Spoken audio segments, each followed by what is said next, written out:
안녕하세요. 함께하는 풍성한 교회 중고등부 청소년 여러분, 2021년 두 번째 주일입니다. 오늘은 창세기 1장 26절 말씀을 가지고 이번 한 주간 동안 우리 가족과 함께 공유할 또 실천해 볼 말씀을 같이 나누어 보도록 하겠습니다. 화면에 보여드릴 테니까 창세기 1장 26절을 우리 다 같이 한번 읽어보도록 합시다.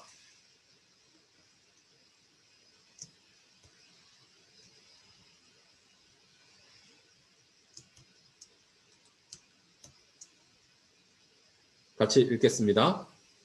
하나님이 이르시되 우리의 형상을 따라 우리의 모양대로 우리가 사람을 만들고 그들로 바다의 물고기와 하늘의 새와 가축과 온 땅과 땅에 기는 모든 것을 다스리게 하자 하시고. 아멘.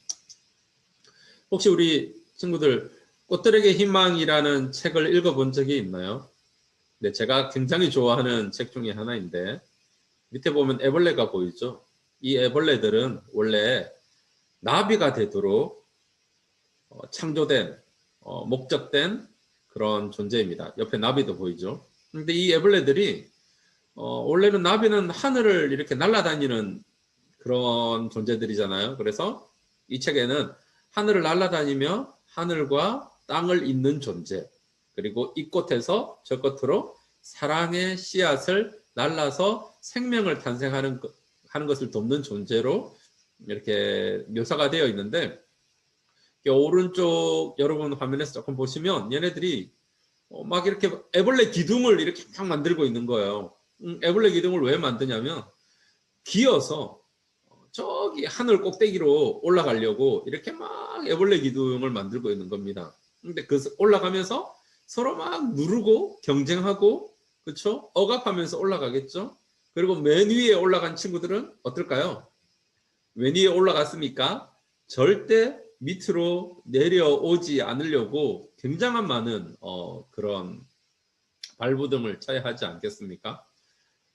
마치 우리 자본주의 사회에서 더 앞서가기 위해서, 더 많은 것을 갖기 위해서 엄청나게 경쟁하고 다른 사람들하고 경쟁해서 이겨야 되는 그런, 여러분 같으면 어떤 것이 있을까요?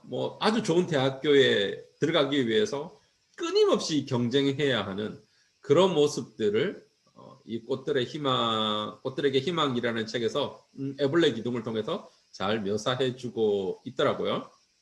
근데 이 애벌레들은 어떤 존재로 만들어졌나요?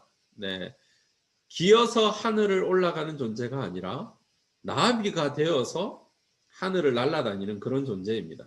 그러려면 그 나름대로의 노력하고 수고해야 될 것이 있죠. 꼭 한번 읽어볼 것을 여러분들에게 강력하게 추천드리고 싶은 책입니다. 한 1시간 정도면 다 읽을 수 있는 아주 재미있는 책입니다. 혹시 여러분 가장 최근에 개봉될 영화인데 디즈니 픽사에서 만든 소울이라는 영화를 혹시 본 적이 있나요? 제가 스토리를 간단하게 말씀드리면 이래요. 학교 음악 교사로 일하면서 피아노로 재즈를 연주하는 것에 열정이 있는 유명 재즈 연주자가 되고 싶은 꿈인 가드너라고 하는 친구가 있어요. 여기 흑인 친구 있죠? 유명 재즈 연주자가 되기 전에 대부분 무명으로 긴 오랜 시간을 살아가잖아요. 그렇다 보면 경제적으로 정말 어려워요. 그래서 어느 날 학교에 음악교사로 일을 하는데 정규직 제안을 받습니다. 그리고 고용 보장을 받고 의료보험과 연금 이렇게 보장을 받죠. 그런데 동시에 유명 재즈 밴드에서 피아노를 연주할 기회를 얻게 돼요. 기쁨에 취해서 막 걸어가고 있었어요. 그런데 하필 맨홀에 빠져서 그때 죽고 맙니다. 인생 최고의 기회를 앞두고 죽은 가드너는 다시 살아나기 위해서 막 발버둥 치다가 아기들이 태어나기 전에 훈련 같은 것을 받는 세계에 들어가게 됩니다. 그리고 그곳에서 인생의 목적과 자신의 열정을 찾지 못해 지구에서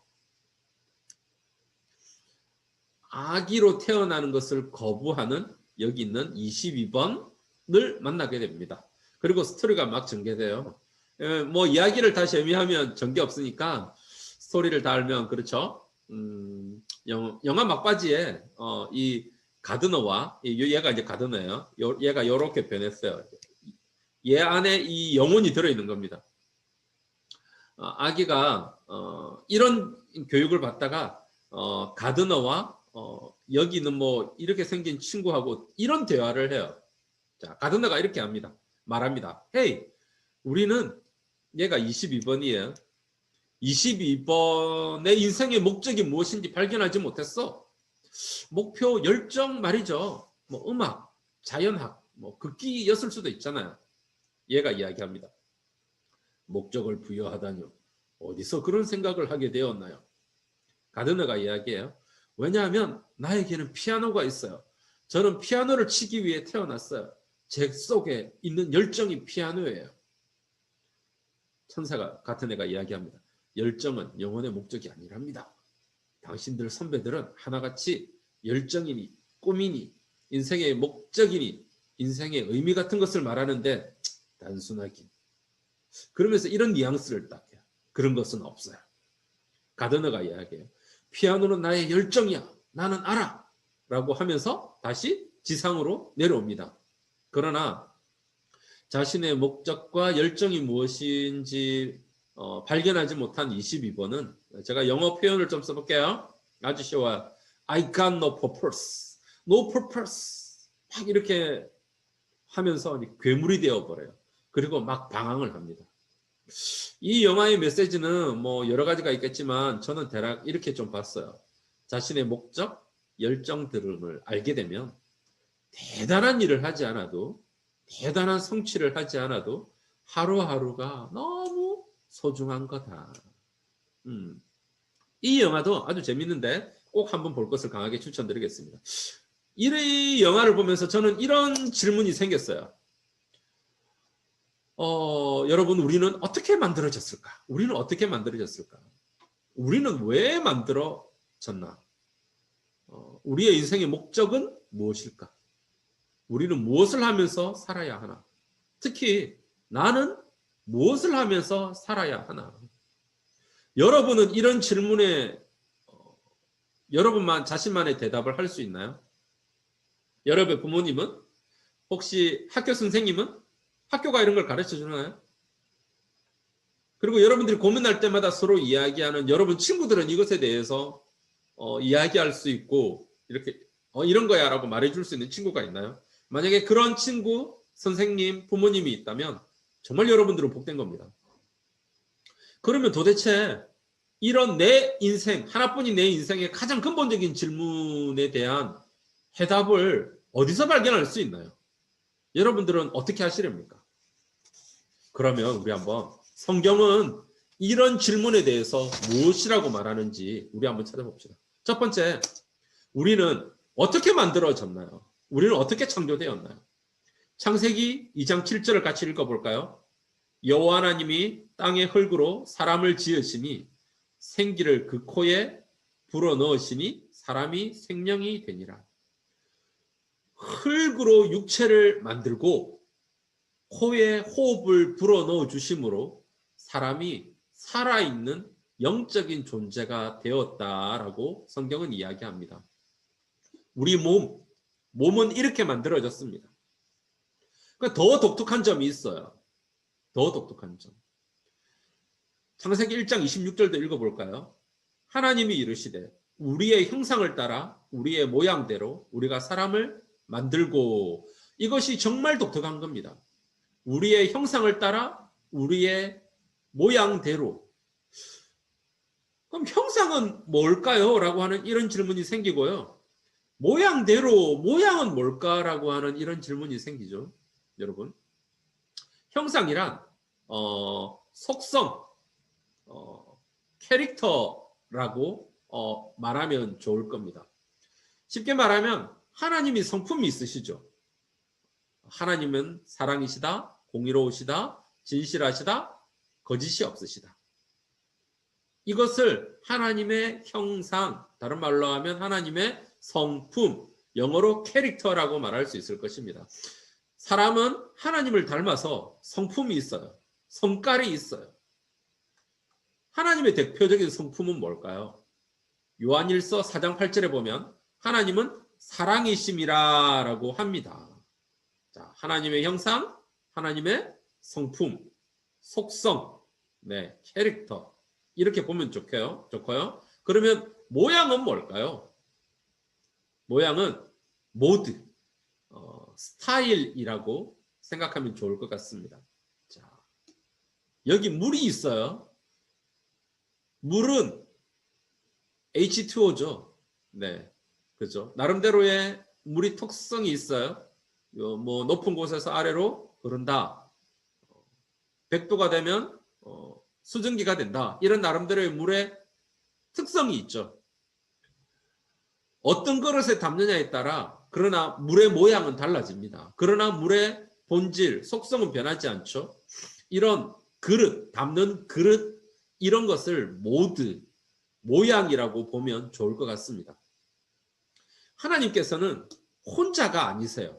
여기 잘 보세요. 하나님이 이르시되 우리 형상을 따라 우리의 모양대로 우리가 사람을 만들고 라고 우리를 계속 반복하잖아요.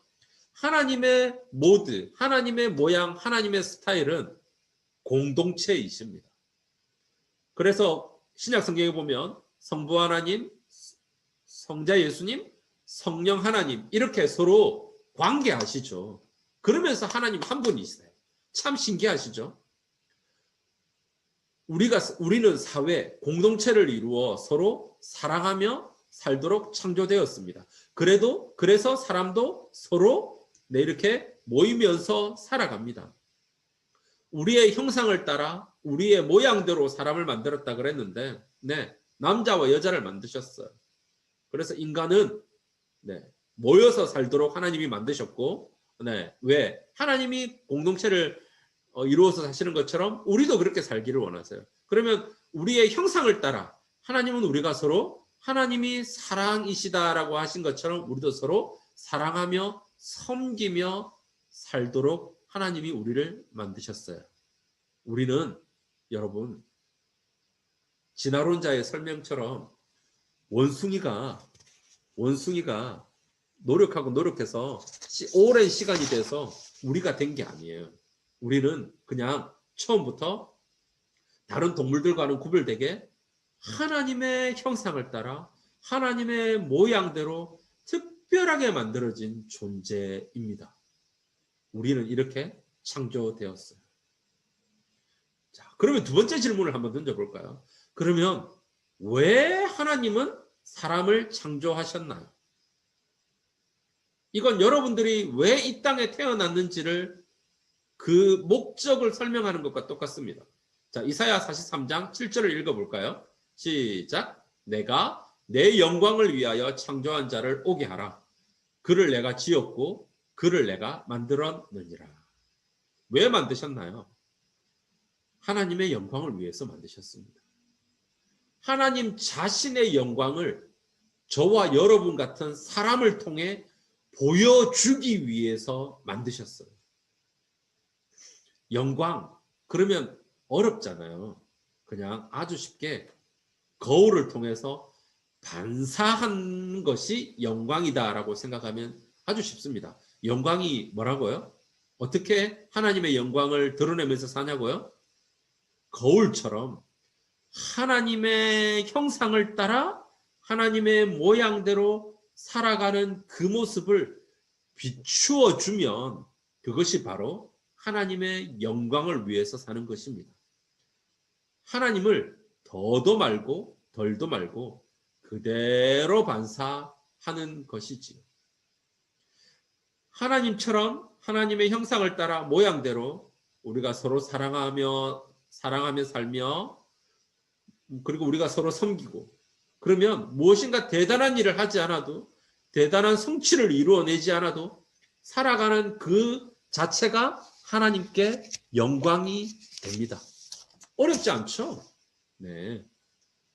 자, 그러면 하나님의 영광을 드러내기 위해서 구체적으로 우리는 무엇을 하도록 창조되었을까요? 다른 말로 하면 우리의 목적이 뭡니까? purpose, 목적이 뭡니까?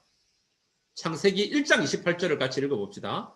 하나님이 그들에게 복을 주시며 하나님이 그들에게 이르시되 생육하고 번성하여 땅에 충만하라, 땅을 정복하라, 바다의 물고기와 하늘의 새와 땅에 움직이는 모든 생물을 다스리라 하시니라. 한 5가지 정도가 있는데 한 3가지를 봤으면 좋겠어요. 첫 번째, 생육하고 번성하여 땅에 충만하라. 땅을 정복하라. 모든 생물을 다스리라. 자, 우리가 읽지는 않았지만 창세기 2장 18절에 보면 하나님은 사람이 혼자 사는 것이 좋지 아니하니라라고 말씀하십니다. 왜 혼자 사는 것이 좋지 않죠? 왜냐하면 혼자 사는 것은 하나님의 모양, 하나님의 스타일이 아니거든요. 그리고 남자 혼자 있으면, 아담 혼자 있으면 어떻게 생육하고 번성하겠습니까? 어떻게 자식을 놓겠습니까? 그래서 하나님은 여자를 남자의 갈비뼈로 만드십니다. 결혼을 합니다. 가정을 이루게 하십니다. 이 엄청난 우주 만물을 아담 혼자서 어떻게 다 다스릴 수 있을까요? 그래서 아들, 딸 낳고 그들이 또 아들, 딸을 낳아 땅에 충만해야 했습니다. 충만해야 했습니다. 이것이 첫 번째 사람이 이 세상에서 해야 하는 것이었습니다. 자, 그리고 두 번째, 또 창세기를 잘 보면 갈빗대로 여자를 만들고 그를 아담에게 이끌어오니 아담이 이렇게 이야기해요. 이는 내 뼈 중에 뼈요 살 중에 살이라. 이것을 남자에게서 취하였은즉 여자라 부르리라. 여자라 부르리라. 이름을 지어줬다라는 거죠. 이름을 짓는다라는 것은 정의를 내린다는 의미예요. 여러분, 정의를 내리려면 정의 내리는 대상의 본질을 잘 규명해야 합니다. 그러면 우리가 그 사람들에게 박사 학위를 주죠. 학위를 주죠. 그리고 그 사람에게 권위를 줍니다. 여성들은 들으면 기분 나쁠지 모르겠지만 여자라는 존재를 아담이 잘 관찰하고 공부해서 여자에 대해서 아주 잘 안 거예요. 그리고 여자가 어떤 존재인지 그 본질을 규명해서 정의를 내렸어요. 이것을 정복하는 것이다 라고 생각하면 좋습니다. 정복하려면 뭐 해야 되죠? 공부해야죠. 그래서 공부하는 겁니다. 하나님께서 자연 만물 속에 숨겨놓으신 자연과 사회과 온갖 원리, 온갖 신기한 것을 발견하고 공부하는 것이 정복하는 것입니다. 잘 다스리려고 관리하려면 잘 알아야 하잖아요. 그래서 공부하고 정복하는 겁니다. 이게 두 번째. 그러면 세 번째, 마지막으로 다스려야 합니다. 관리하는 겁니다. 가꾸고 보살펴 주어야 합니다. 하나님이 우리를 보살피듯 사랑으로 보살피고 관리하는 것입니다. 그것이 사람이 될 수도 있고 동식물 등 자연 만물이 될 수도 있고 앞부분에 소리라고 하는 영화에서 봤듯이 피아노일 수도 있죠. 그죠? 대상은 아주 다양합니다. 하나님은 우리를 무엇을 위해서 만드셨나요? 3가지예요. 충만하라, 정복하라, 다스리라.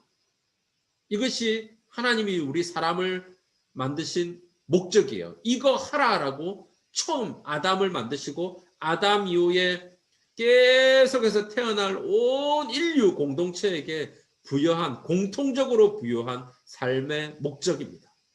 자, 그러면 조금 더 넘어가 봅시다.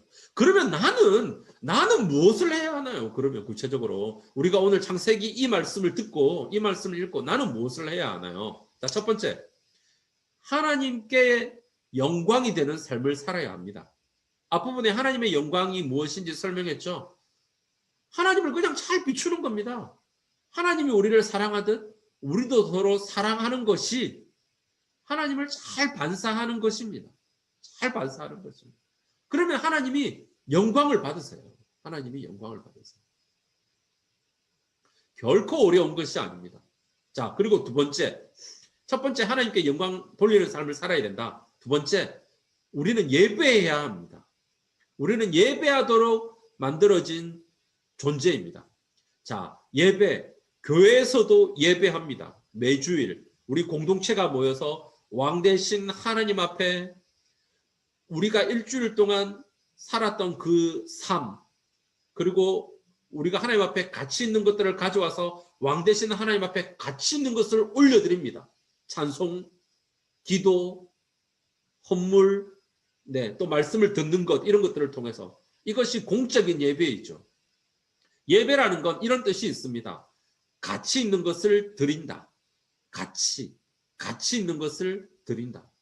내가 무엇인가 가치 있는 것을 만들든지 가치 있는 행위를 합니다. 우리는 그렇게 하면서 살아갑니다. 그런데 그런 가치 있는 것을 하면 누군가가 우리한테 물어보잖아요. 너 참 잘했다. 너 어떻게 이렇게 잘할 수 있었니? 그러면 우리는 이렇게 이야기하죠. 내가 이렇게 잘할 수 있는 건 하나님이 내게 그렇게 할 수 있는 특별한 재능을 주셨고 제가 그것을 잘 개발했을 뿐이에요. 모든 영광, 모든 가치를 하나님께 드립니다라고 이렇게 말하면서 살아가는 걸 그냥 예배라고 생각하셔도 돼요. 이게 삶의 예배예요. 우리 두 번째, 예배해야 합니다. 예배라는 건 결코 주일날 한 번만 끝나는 것이 아닙니다. 일주일 내 삶 가운데에서 계속해서 하나님 앞에 뭔가 가치 있는 것을 올려드리고 하나님 내게 있는 가치 있는 것을 주셔서 감사합니다라고 찬양하고 누군가에게 이 모든 것이 하나님께로부터 왔습니다. 고백하면서 영광을 하나님 앞에 돌려드리는 이것이 예배입니다. 자, 그리고 세 번째, 여러분, 나 자신을 정복하고 다스려야 합니다. 가치 있는 것을 만들려면 무엇인가를 정복해야 합니다. 정복하는 것은 공부하는 것이라고 했죠. 그래서 예수 믿는 사람들은 성경을 공부해야 합니다. 왜냐하면 하나님이 우리에게 어떻게 살아야 하는지, 어떻게 구원받는지에 대해서 말씀해 놓으신 책이 성경이기 때문에 그래요. 그리고 일반 학문도 공부해야 합니다. 그러나 무엇보다도 중요한 것은 여러분 자신을 정복하고 다스려야 합니다. 하나님께서 여러분 각자에게 여러분 자신만의 독특한 성격, 스타일, 형상, 잘하는 것, 좋아하는 것, 여러분의 열정이 일어나는 것, 여러분의 열정을 불러일으키는 무엇인가를 주셨어요. 그것을 발견하고 개발해야 합니다. 지금 여러분 중고등부 청년들 여러분들은 성경에 근거해서 삶의 진로를 설정해야 할 때입니다. 그리고 가치 있는 것을 창출할 수 있도록 여러분 자신을 개발하셔야 됩니다. 공부해야 합니다. 그것이 여러분 자신을 정복하는 것입니다. 자, 그리고 또 여러분 자신을 잘 다스려야 합니다. 여러분 자신을 사랑하셔야 돼요. 왜? 여러분은 하나님의 형상대로, 하나님의 모양대로 창조된 오직 세상에 하나뿐인 하나님의 걸작품이거든요. 그리고 가치 있는 것을 만들어서 주위 사람들에게 유익을 끼치세요. 어렵지 않아요. 얼마든지 할 수 있잖아요. 가족, 친구, 하나님 사랑할 수 있잖아요. 섬길 수 있잖아요. 여러분 할 수 있는 것을 하세요. 그리고 이 모든 것을 할 수 있는 능력과 힘의 근원이 하나님이라고 고백하고 감사하고 하나님께 영광을 돌리세요. 이번 한 주간 동안에 여러분이 하나님 앞에 영광을 돌리고 하나님께 예배하고 여러분 자신을 정복하고 다스리기 위해서 구체적으로 무엇을 해 보시려고 합니까? 꼭 그것을 구체적으로 적으시고 그것을 한번 실천해 보고 가족들과도 한번 나누어 보셨으면 좋겠습니다. 같이 기도하겠습니다. 사랑하는 하나님 아버지, 나는 하나님의 형상대로, 하나님의 모양대로 만들어진 존재입니다. 우리가 서로 가정을 이루고 가족 안에서, 교회 공동체 안에서 서로 사랑하고 섬기면서 살아갈 수 있도록 도와주시옵소서. 하나님을 예배합니다. 일상의 삶 가운데에서 하나님께 영광이 되는 삶을 살기를 원합니다. 하나님의 형상을, 하나님의 모양을 잘 비추는, 반사하는 삶을 살기를 원합니다. 하나님, 우리에게 땅에 충만하고 정복하고 다스리라고 하셨습니다. 무엇보다도 주님, 나를 정복하고 나를 다스리는 삶을 살아갈 수 있도록 주님 도와주시옵소서. 구체적인 실천 사항을 생각할 수 있도록 도와주시고 그것을 실천하는 가운데에 하나님의 임재와 하나님의 함께하심과 하나님의 도우심을 경험하는 이번 한 주간이 되어줄 수 있도록 도와주시옵소서. 예수님의 이름으로 기도합니다. 아멘. 다음 주에 뵙겠습니다.